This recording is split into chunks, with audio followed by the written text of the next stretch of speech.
like, comment, and subscribe. Assalamualaikum warahmatullahi wabarakatuh. Selamat pagi dan salam sejahtera untuk kita semua. Puji syukur kita kembali haturkan kepada Allah Subhanahu wa taala, Tuhan yang Maha Kuasa, bahwa pada hari ini kita bisa melakukan podcast terkait dengan bertepatan dengan bulan inklusi keuangan di bulan November ini. Tempat podcast adalah di kantor Otoritas Jasa Keuangan Kalimantan Tengah di Palangkaraya. Bersama pagi ini telah hadir Bapak Otto Fitrandi, Kepala OJK Kalimantan Tengah, dan Bapak Setio Agung Yulianto. Beliau adalah pemimpin cabang BRI Palangkaraya. Apa kabar Pak Otto? Alhamdulillah, baik Pak Ade. Ya, terima kasih Pak Setio ya panggilnya ya. Siap. Pak Setio, apa kabar Pak Setio? Alhamdulillah, baik Pak Ade. Terima kasih. Jadi pemirsa, untuk podcast kali ini terselenggara kerjasama antara Otoritas Jasa Keuangan, PT BRI khususnya di cabang Palangkaraya, dan PT Pegadaian area Kalimantan Selatan dan Kalimantan Tengah. Baik Pak Otto dan Pak Setio, terima kasih telah hadir bersama kami di sini, dan terima kasih juga atas pinjaman tempatnya Pak Otto ya, representatif banget gitu untuk pelaksanaan podcast kali ini.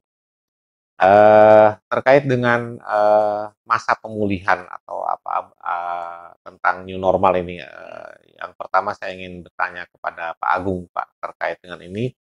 Apa program dari PT BRI khususnya cabang Palangkaraya terkait dengan pemulihan kondisi kita di Kalimantan Tengah atau di Kota Palangkaraya secara umumnya? Gimana Pak? Monggo Pak. Baik, terima kasih Pak Ade untuk waktu dan kesempatan yang sangat luar biasa pada pagi hari ini. Kita saat ini memang masih di era pandemi ya, yang masih berkepanjangan sampai dengan ini nanti vaksin juga masih belum ada kepastian juga. Jadi terkait dengan pandemi ini semuanya terdampak, ya, khususnya masyarakat luas ya, tidak mengenal segmentasi apapun, semuanya terdampak. Khususnya di saat kondisi seperti ini yang sudah dari bulan Maret ya kita pandemi, bahwa COVID ini sudah hampir 1 tahun, kemudian efeknya yang luar biasa, khususnya kepada para pelaku usaha. Ya. Kemudian BRI ini kan sebagai perbankan himbara, kemudian juga BUMN yang dari awal berkomitmen terkait dengan pelaku usaha, khususnya di segmentasi UMKM ini, ya Pak Ade ya. Yeah. Nah ini yang sangat benar-benar terdampak adalah para pelaku UMKM. Di mana pelaku UMKM banyak yang ya istilahnya omset penjualannya mulai turun, bahkan ada yang lebih parah lagi yang sudah gulung tikar. Nah inilah di mana BRI memiliki program selaku Bank BUMN juga melakukan ataupun berkontribusi pada stimulus ekonomi yang dikeluarkan oleh pemerintah, diantaranya kami sebagai penyalur BPUM juga Bapak Banpres yang mungkin sudah diketahui semua bahwa Presiden Republik Indonesia beberapa waktu lalu meluncurkan bantuan presiden sejumlah 2.400.000 kepada pelaku UMKM. Nah, ini BRI juga menyalurkan, dan tahapnya sudah sampai dengan tahap 16. Kita juga sinergi dengan Pegadaian ya Pak Ade, bersinergi dengan Pegadaian untuk bisa menciptakan ekonomi ini. Kemudian selain itu juga kita juga meluncurkan yang namanya kredit usaha rakyat kepada para pelaku UMKM, dan ini terkait dengan penempatan PEN yang dipercayakan kepada BRI. Makanya BRI menyalurkan atau memberikan kredit usaha rakyat yang sangat-sangat bermanfaat, di mana ini sangat unik Pak, yaitu dengan suku bunga yang 0% sampai dengan Desember 2020 ini.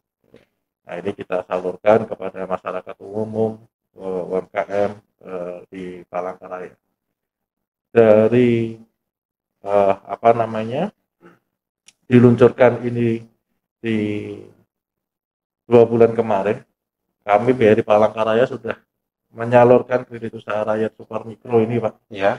itu sejumlah 27 miliar. Jadi kita sudah sebarkan khusus di Palangkaraya aja, dengan tujuan membantu para pelaku UMKM ini tetap bertahan Iya. selama pandemi ini. Karena kalau UMKM ini tidak bisa bertahan, kemana lagi kita? Karena fondasi daripada ekonomi negara ini adalah para pelaku UMKM. UMKM, betul. Kemudian ada program lagi daripada BRI, ya dengan keterbatasan kita untuk berjumpa atau tatap muka, sehingga kita menjalankan usahanya pun harus terbatas. Maka BRI menerbitkan ataupun berinovasi terkait dengan digital platform. Digital platform ini dalam artian kita melakukan transaksi by digital semuanya dengan melalui handphone. Misal ada contoh sekarang kita sudah ada 900 agen briling. Jadi masyarakat karena keterbatasan ruangan kami dengan physical distancing, nggak usah jauh-jauh ataupun nggak usah bergerombol di unit kerja kita. Makanya kita bisa melakukan dengan agen briling.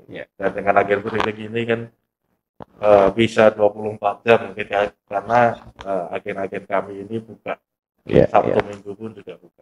Selain itu juga dengan digital platform kita saat ini akan meluncurkan yang namanya web pasar. Web pasar ini jadi masyarakat melakukan belanja, takut ke pasar kalau pandemi seperti ini, ya dilakukan dengan web pasar, hanya berdasarkan WA. Kemudian transaksinya pun ketua ataupun koordinator pasar ini bisa sekaligus sebagai agen briling juga.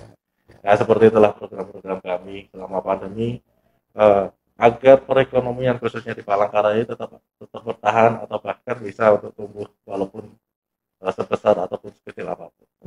Gitu Pak. Terima kasih Pak Agung. Jadi sebagai bahan laporan juga kepada Pak Oto dalam kapasitas sebagai Kepala OJK Kalimantan Tengah, bahwa setelah ada sinergi Pak Oto antara Pegadaian dengan BRI khususnya di dalam penjualan, ya tadi dalam pandemi ini kan supaya menghindarkan masyarakat atau nasabah itu bertransaksi di masing outlet, jadi kita memanfaatkan agen. Jadi beberapa waktu yang lalu telah kita lakukan gathering agen briling di Kota Palangkaraya, sehingga agen briling juga nanti bisa juga memasarkan produk-produk Pegadaian. Jadi itu salah satu mendekatkan upaya sebenarnya dari kami juga. Terima kasih Pak Agung telah memfasilitasi dalam hal ini kerjasama bisnis dengan tetap mempertahankan atau mengacu pada kondisi saat ini yang masih harus mentaati tentang protokol kesehatan. Nah,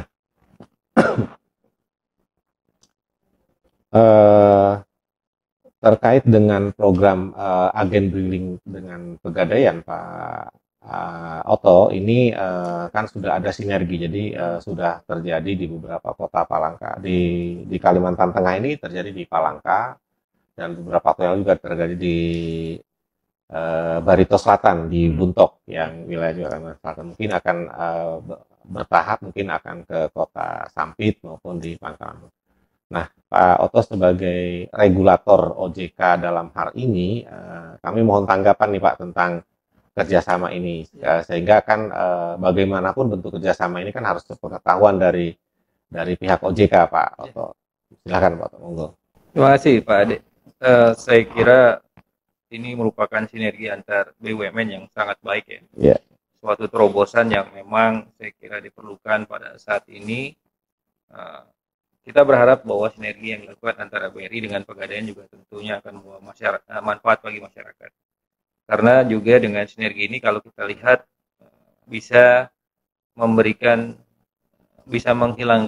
kebingungan ya, atau bisa meningkatkan pemahaman masyarakat dengan adanya banyaknya agen yang merupakan perpanjangan dari lembaga jasa keuangan. Mungkin masyarakat masih ini agen-agen ini sebenarnya apa fungsinya. Nah, mungkin dengan sinergi ini semua fungsi transaksi jasa keuangan yang bisa dilakukan di masing-masing agen digabung jadi satu, dan ini akan memudahkan masyarakat dalam memahami peran dari agen lembaga jasa keuangan itu, dan juga mengoptimalkan para agen tadi, agen briling dan agen pegadaian menjadi agen inklusi keuangan yang bisa mengakses masyarakat banyak, saya kira.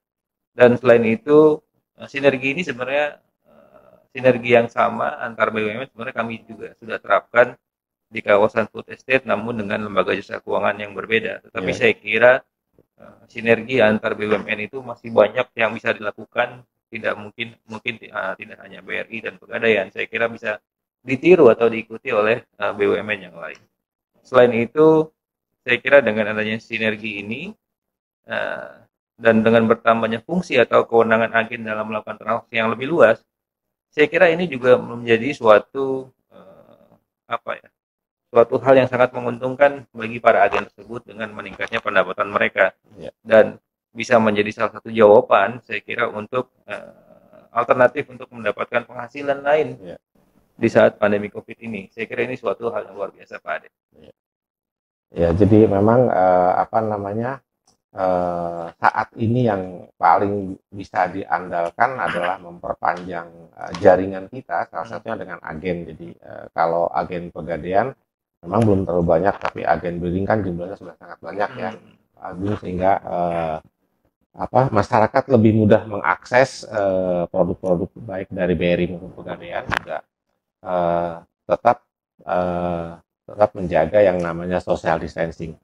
Nah, ini di luar apa yang saya sampaikan, ada juga mungkin produk lain Pak Agung selain KUR yang sekarang digalakkan.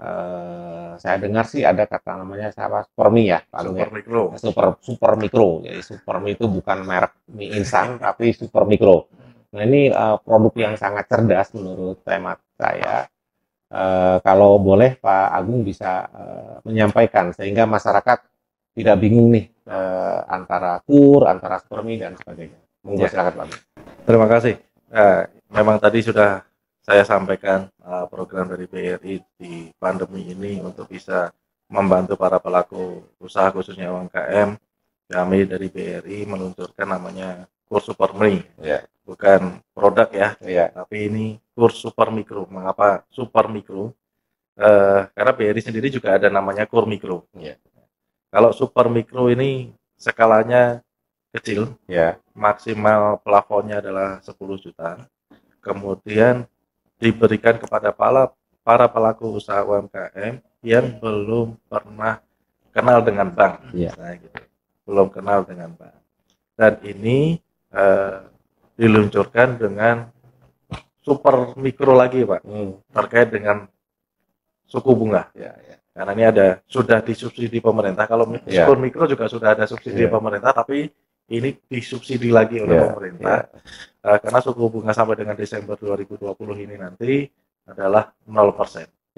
Dan dengan istilah Desember 0% suku bunganya, sehingga pembayaran angsurannya, biasanya orang realisasi kredit bulan depan itu sudah harus bayar angsuran.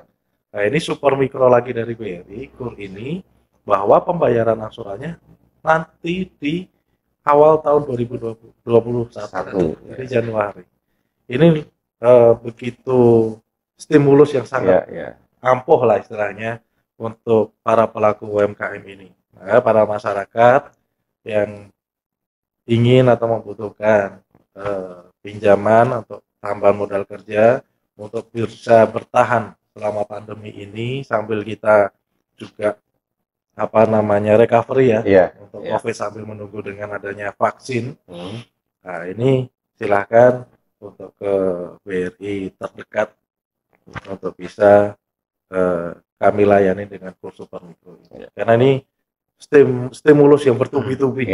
Sudah ada subsidi, ditambah subsidi lagi dengan 0%, kemudian pembayarannya juga baru tahun depan, kemudian tanpa agunan sama sekali, dan biaya administrasi provisi juga tidak ada.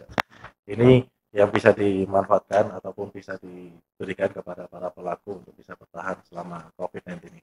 Ya. Ya, jadi sebenarnya dalam kondisi sekarang lembaga keuangan, perbankan maupun non-bank, khususnya BUMN, itu banyak memberikan pilihan kepada masyarakat.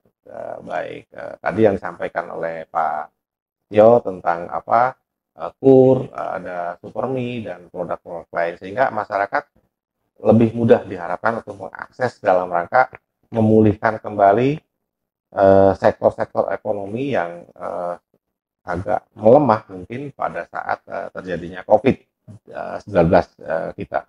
Jadi kami mengimbau kepada masyarakat, silahkan berhubungan apakah dengan BRI atau dengan Pegadaian, semuanya masing-masing punya skim sendiri, ya kan.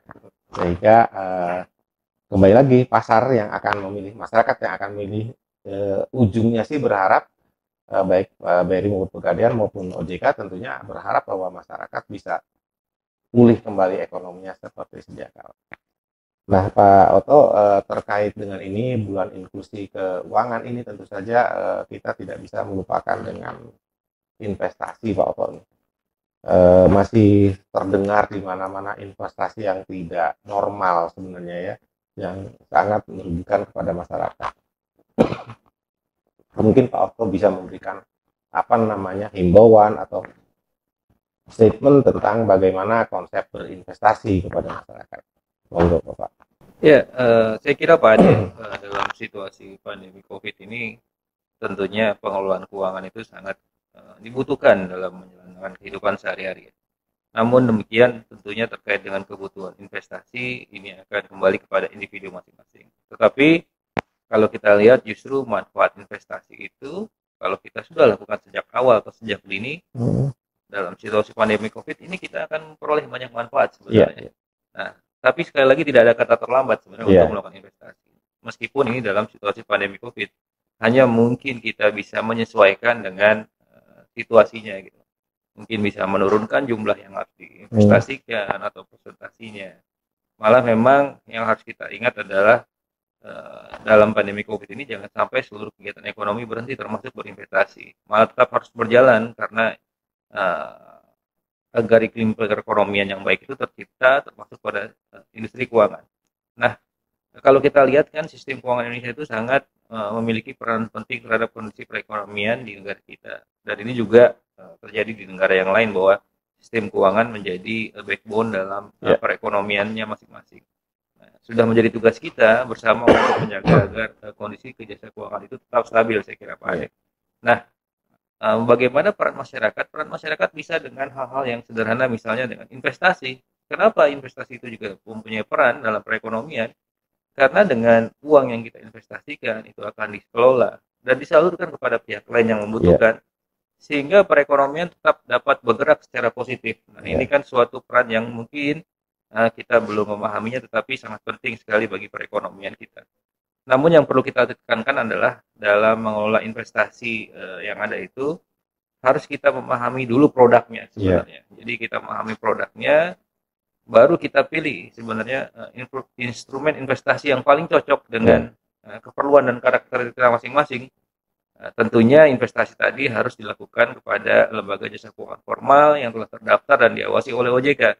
Karena kita paham pada situasi seperti ini, mungkin banyak sekali pihak-pihak yang menawarkan keuntungan dengan cepat dan besar, namun ujung-ujungnya sangat berpotensi merugikan karena tidak ada kegiatan usaha yang jelas dan menjurus ke arah money game sebenarnya. Ini yang harus menjadi kewaspadaan bagi masyarakat dengan meneliti, cek terlebih dahulu apakah mereka pihak-pihak yang menawarkan investasi tadi terdaftar di OJK. Saya kira itu Pak Ade. Baik, terima kasih Pak Oto. Jadi kami dari pihak korporasi BUMN, lembaga keuangan, baik bank, Pak Agung, saya dari non-perbankan, tetap tidak bosan-bosan menghimbau kepada masyarakat untuk tetap waspada dalam hal berinvestasi. Sesuaikan dengan karakter masing-masing. Tentu saja tidak sama ya, kalau Pak Agung mungkin investasinya adalah bentuk saham, misalnya kan lain, nggak bisa disamakan. Tetapi satu hal yang paling penting bahwa investasi seperti yang disampaikan Pak Oto itu tidak bisa berhenti. Kalaupun porsinya dikurangi, ya otomatis karena sekarang orang mungkin bertahan untuk hidup dulu. Tetapi jangan lupa tetap kita punya dana cadangan dalam bentuk investasi. Ketika masa yang penuh ketidakpastian seperti saat ini terjadi, kita sudah tidak bingung ya Pak Agung ya.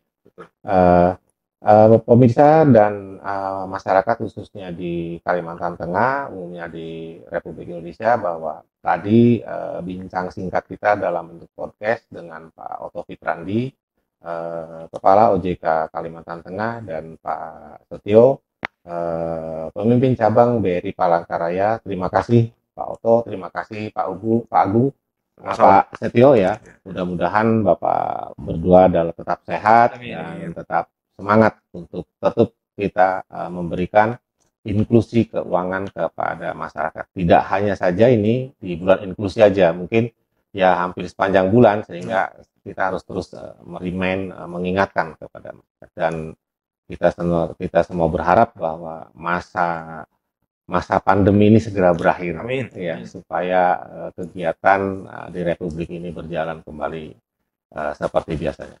Pemirsa, terima kasih atas perhatiannya dan tetap semangat untuk sehat, tetap untuk berkarya. Dan dari kantor OJK Kalimantan Tengah, Pak di Kota Palangkaraya, kami bertiga mengucapkan Assalamualaikum warahmatullahi wabarakatuh. Waalaikumsalam warahmatullahi wabarakatuh.